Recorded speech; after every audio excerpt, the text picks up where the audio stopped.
చదువులు, ఉద్యోగాలు అంటూ మన వాళ్ళు దేశాలు పట్టుకొని తిరుగుతున్నారు. వృత్తిరీత్యా మన వాళ్ళు ఎక్కడ ఉంటున్నా సరే తమ మూలాలను మరిచిపోకుండా తరువాత జనరేషన్కు కూడా మన భాష, మన సంస్కృతిని ఉగ్గుపాలతో కలిపి నేర్పిస్తున్నారు. సరిగ్గా అలాంటి నేపథ్యంలోనే రేపటి తరానికి కరచాలనం చేయడానికి బుడిబుడి అడుగులతో సిద్ధమవుతోంది సన్నిపిని ఆద్విక.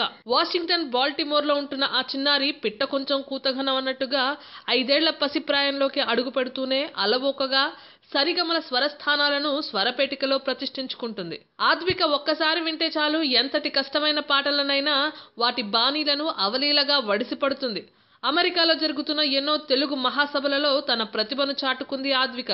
2 ఏళ్ల కిందట రిలీజ్ అయిన బాహుబలి చిత్రంలోని పాటలను వింటూ అలవోకగా అనుకరించిన తన గాత్రానికి దర్శకుడు రాజమౌళి కూడా ముగ్ధుడై ఆద్వికను తన ట్విట్టర్ ద్వారా అభినందించాడు. ఆద్విక తల్లిదండ్రులైన సన్నిపిని సత్యకిరణ్, శ్రీలక్ష్మిలు కూడా ఆద్వికతో ఇంట్లో అచ్చమైన తెలుగులోనే మాట్లాడతారట. మా ఆద్వికతో పాటుగా మన తెలుగు సాంప్రదాయాలను కూడా కాపాడుకోవడం మా కనీస బాధ్యత అంటున్నారు ఆద్విక తల్లిదండ్రులు.